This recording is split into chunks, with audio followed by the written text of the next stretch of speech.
Hi everyone, this is Jesi from Literary Gladiators, and today I'm going to be talking about the book In the Heart of the Sea by Nathaniel Philbrick.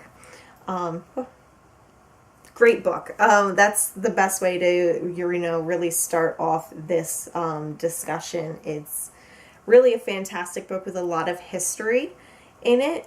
It talks about the tragedy of the whale ship, the Essex. And for those of you who don't know, the Essex, that is the whale ship that inspired Herman Melville's Moby Dick, his infamous novel that talks about Abraham and Ishmael and, the hunt for the white whale in a sort of revenge story.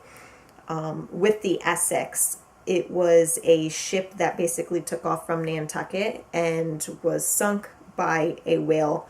And as far as I can find, the only ship to be sunk by a whale, or recorded to be sunk by a whale, I should say.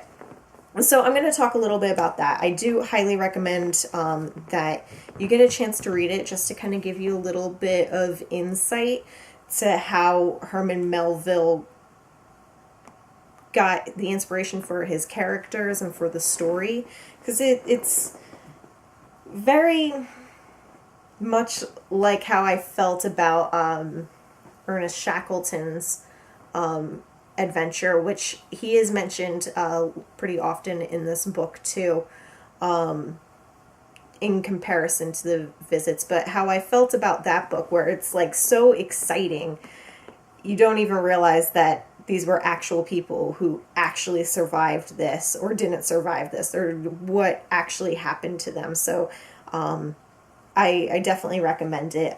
It's also been made into a movie with Chris Hemsworth and Tom Holland, so also recommend you check that out too. So I have lots of notes here, guys. Bear with me. I'm just going to go through, the important highlights of it. And in the beginning of the book, they, of course, talk about Nantucket. And if you don't know where Nantucket is, open up a map. But I'll give you an idea. Massachusetts, you have Cape Cod, and Nantucket is just below the little hook off of Massachusetts. Not a very large island. It's my understanding that it's about 8 miles all the way around, give or take. But it was at one point considered the whaling capital of the world, and the Essex was part of that world. They were basically an island of just Quakers. They were all very close families. Everybody knew everybody, and they didn't take very well to outsiders. So a lot of the whaling ships, when they were staffed, officers were men from Nantucket, crew members were often men from Nantucket, and then all the, hands that were kind of disposable, I should say, for lack of a better word, were anybody who weren't from Nantucket willing to, hop on board. Obviously, the people who weren't from Nantucket did not get a very high pay. And women at a young age in Nantucket were basically taught to seek whalers as husbands, because it was considered very honorable to be a whaler and somebody on a whale ship. So women were basically groomed to search for whalers and try to woo the men who would be whalers.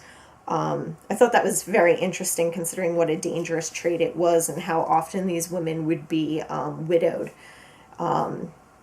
because of, whaling expeditions. Whaling was also glorified in the schools to, help promote more future whalers with the children. It was actually a very hard and grueling business, very messy, very long.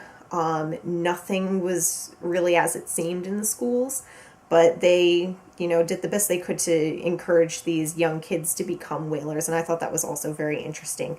I learned all of this from, the first chapter. The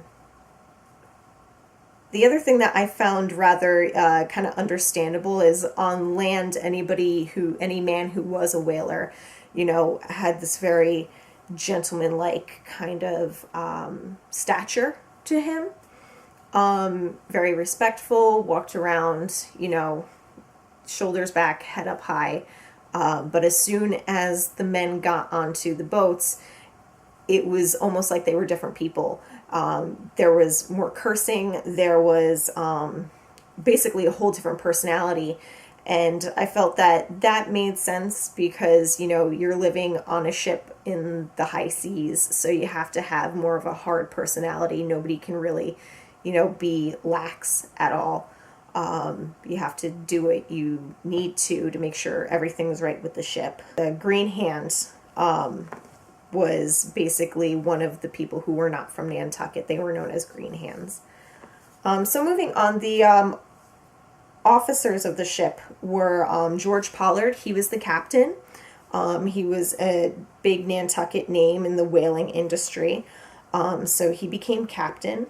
Owen Chase was the first mate, and the second mate was Matthew Joy.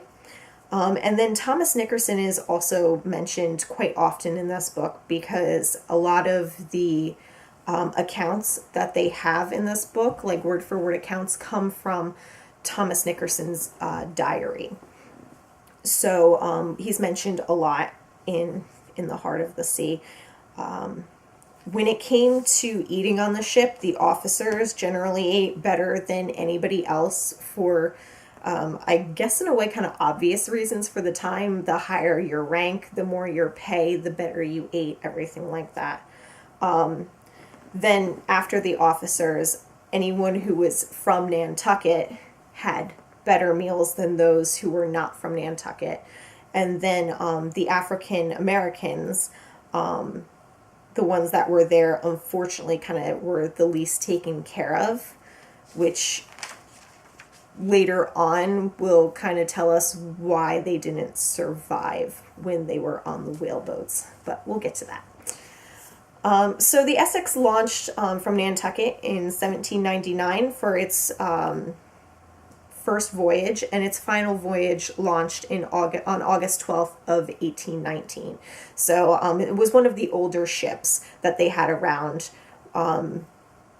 Basically, before its final voyage, they had to go in and do a lot of refurbishing, for lack of better phrasing. They had to, build it up and be ready. The bankers really wanted to, get the most they could out of every ship.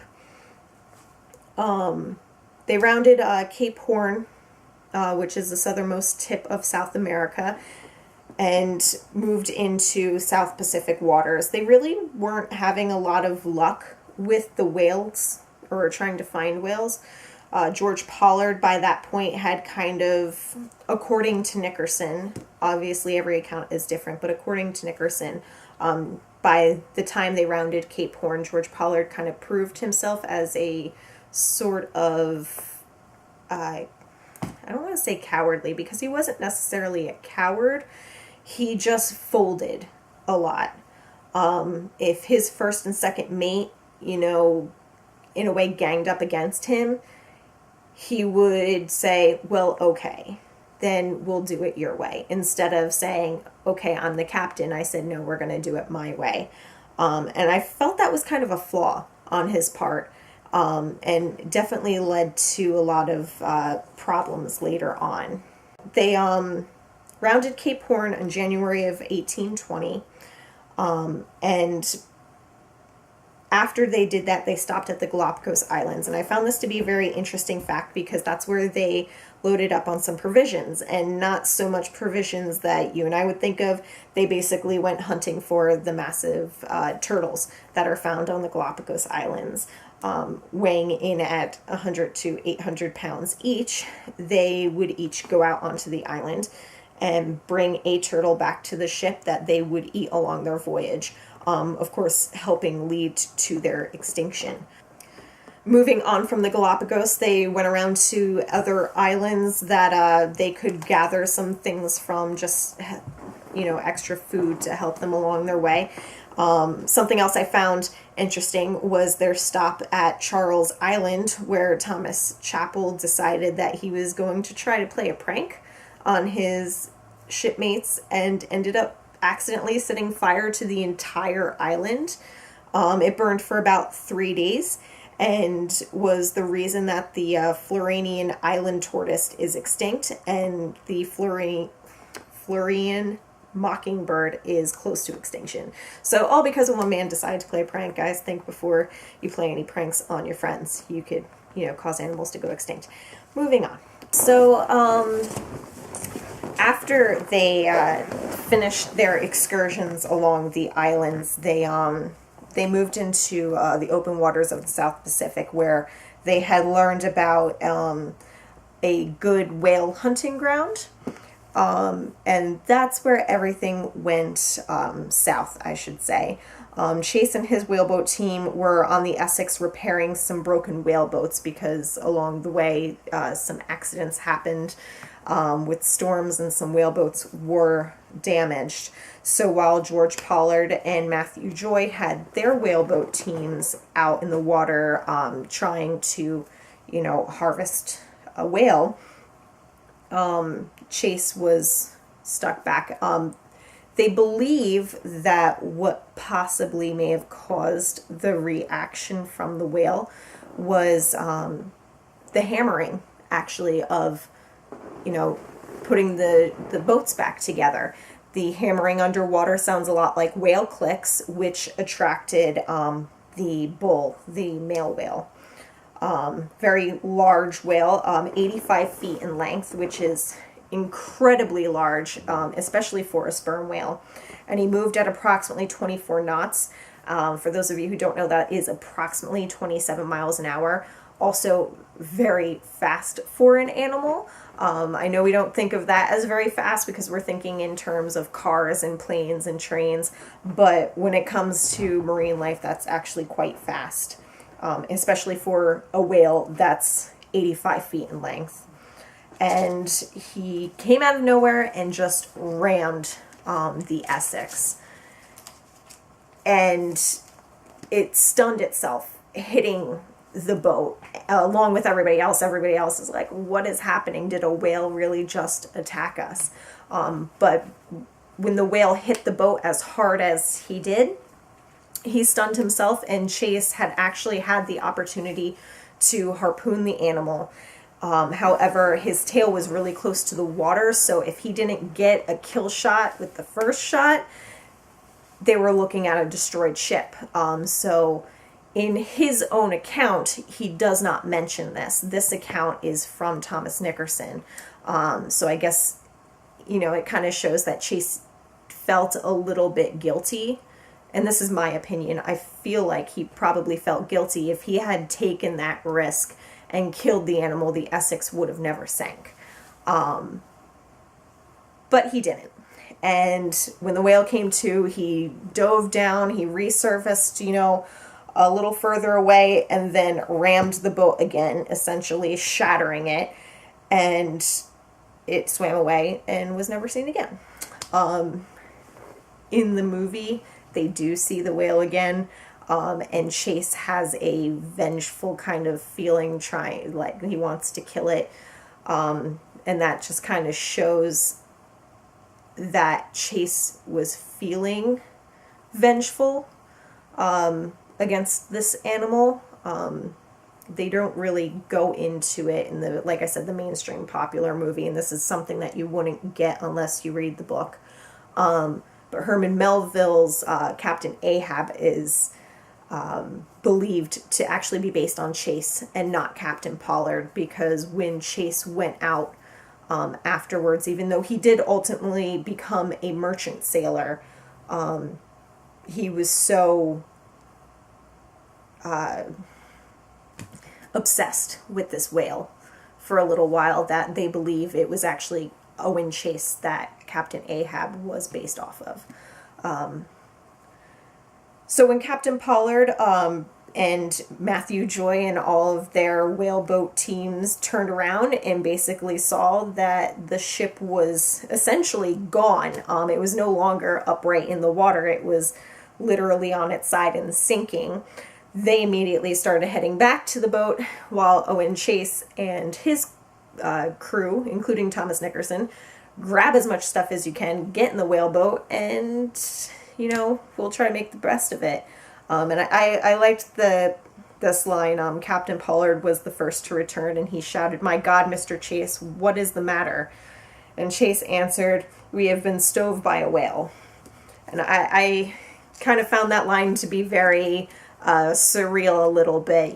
Here the captain comes back to his ship and it's not there, and he's like, what just happened? It makes me kind of question, did he really ask what is the matter? I feel like if I were a captain of a ship and I came back and it was gone, I'd probably use a lot more colorful words, I should say.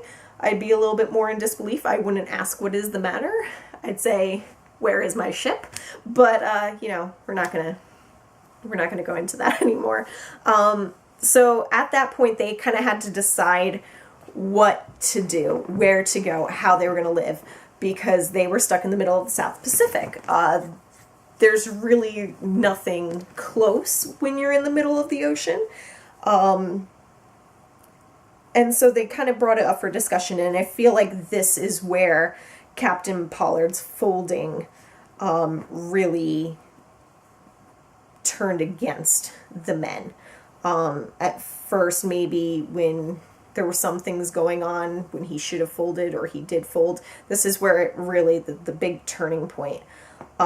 He had suggested that they go to the Society Islands, which, if I recall, was only about 1,500 miles from their position, which is really, of course, that's very, very far, but that is about how far Shackleton had sailed from Elephant Island to South Georgia to save his men.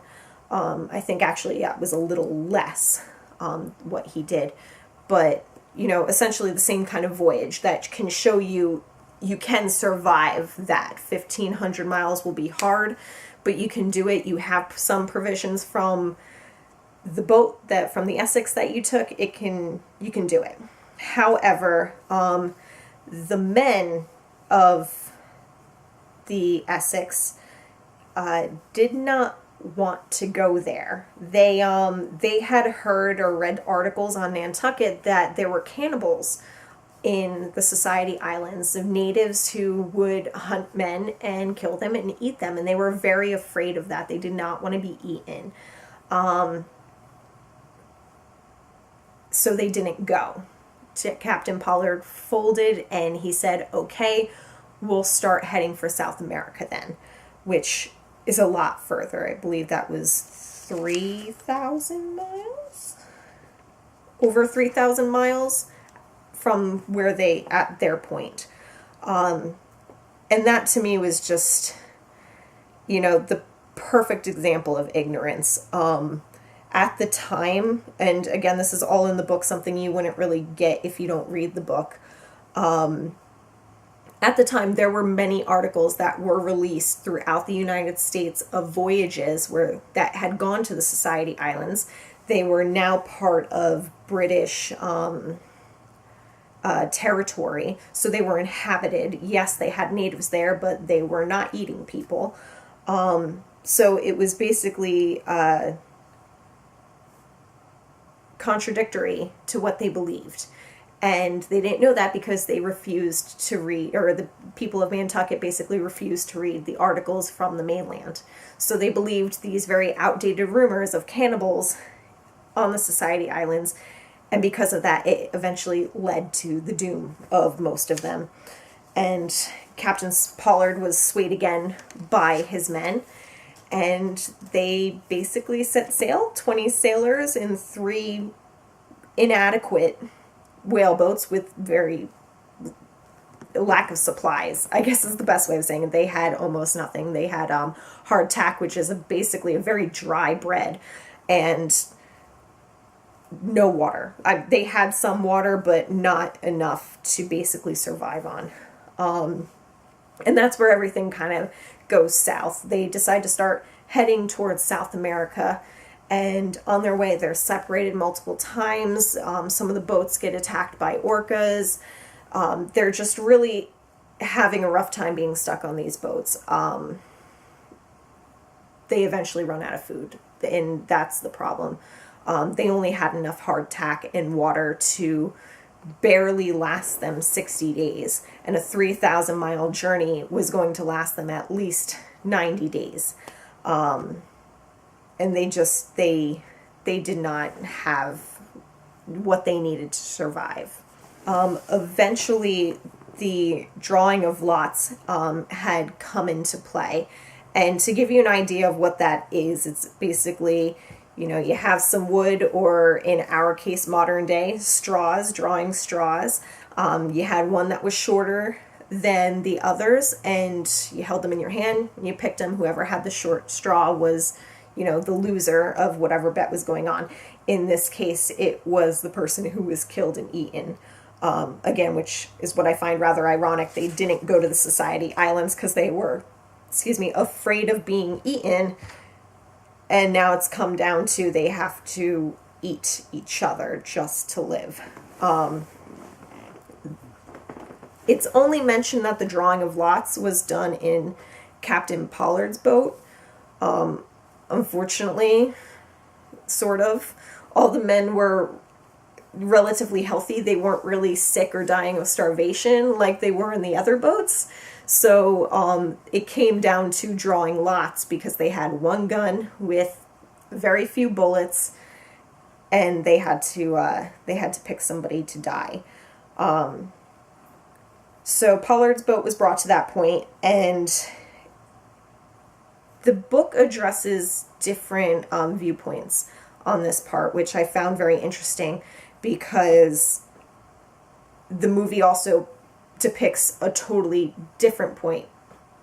When it comes down to it, Owen Coffin, which is George Pollard's cousin, is the one that was killed and eaten. According to Pollard's account of the story, he was the one that drew the short straw. Therefore, he was the one that died, even though he said, "We'll draw again."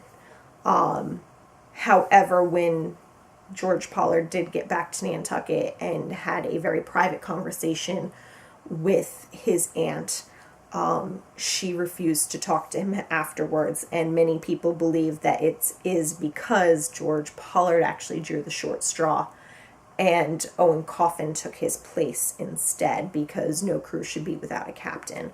So that's up for debate. Obviously, everybody's account is going to be a little different to make them, seem better or others worse than they actually were. But that is something that's kind of, going around. It's a lot. And obviously they do eventually survive. I'm going to talk a little bit about how far they actually went, and I'm going to bring up this great map in the book on page 178, or in my copy it's page 178. Give me a second. There it is. So this is a great map that kind of shows you where the Essex sank. Can everybody see it? Okay. Where the Essex sank, how far they traveled, where they stopped along the way, where they got separated. And it just kind of gives you an idea of really how far they went. In Chase's boat, there were, in a total, there were 8 survivors. In Chase's boat, he had Chase, Lawrence, and Nickerson. Pollard's boat, the only 2 survivors were Pollard and Ramsdell. There were 3 survivors on Duchy Island who decided not to get back into the whale boats. And they had managed to survive, all 3 of them, on Duchy Island. They were Wright, Weeks, and Chappell. And the book compared the voyages.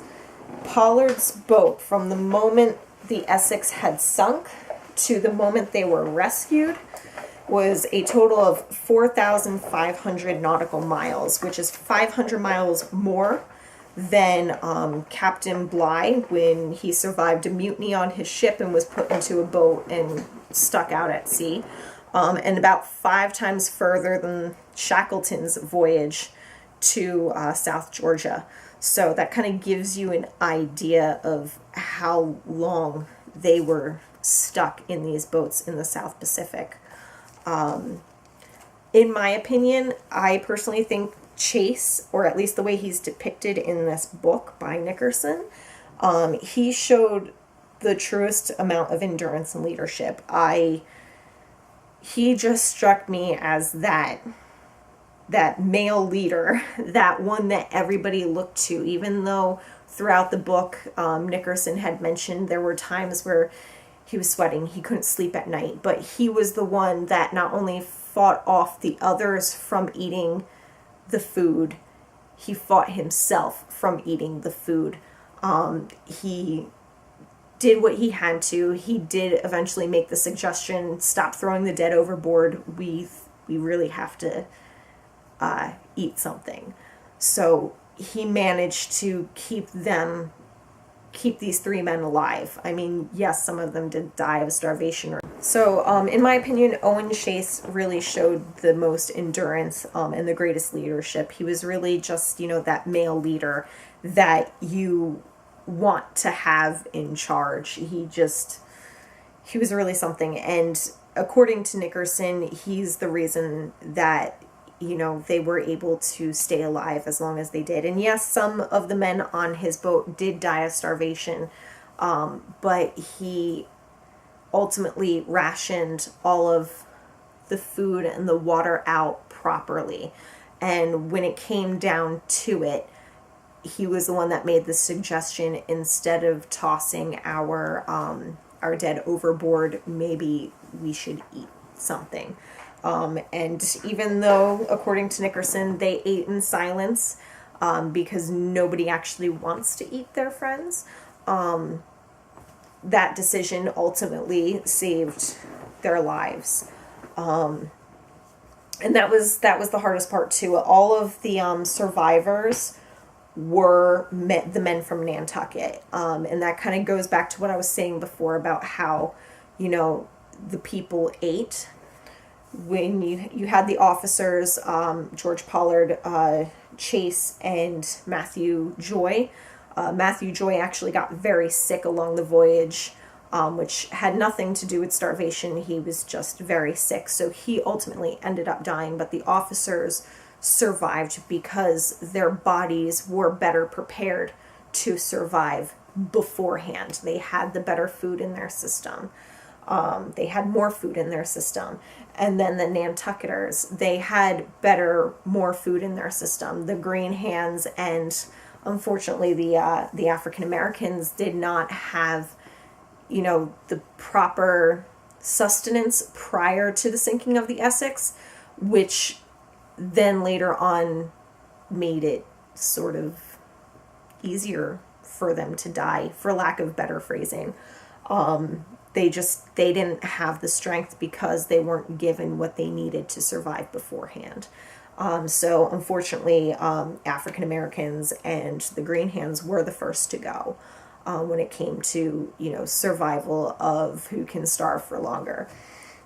So overall, this was an excellent book. It doesn't just stop when they get rescued.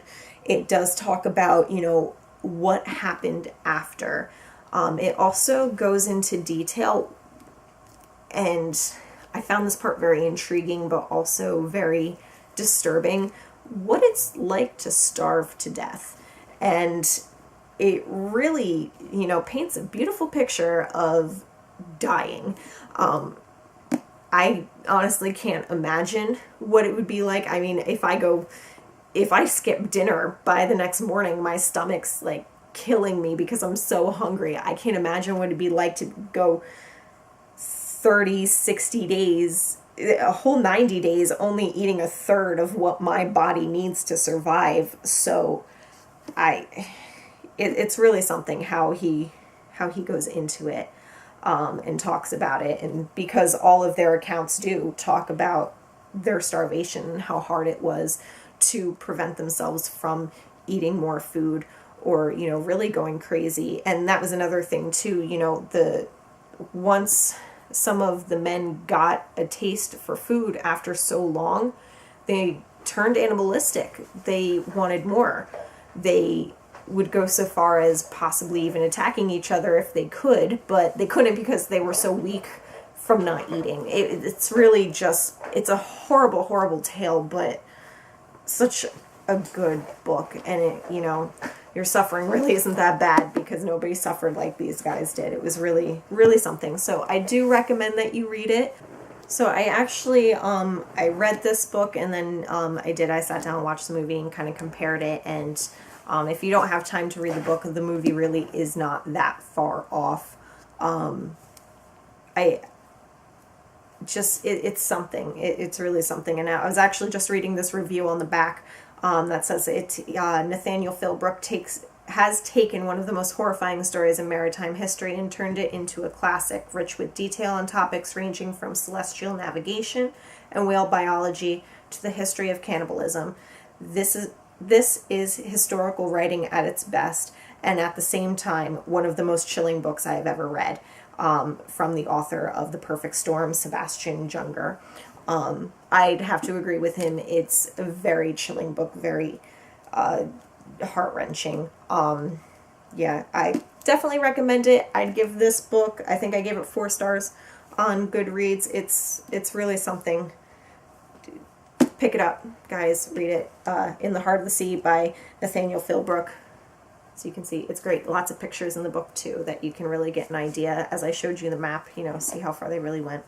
So, alright guys, that is my discussion of In the Heart of the Sea. I hope you enjoyed it. I hope you learned something from it. And keep reading.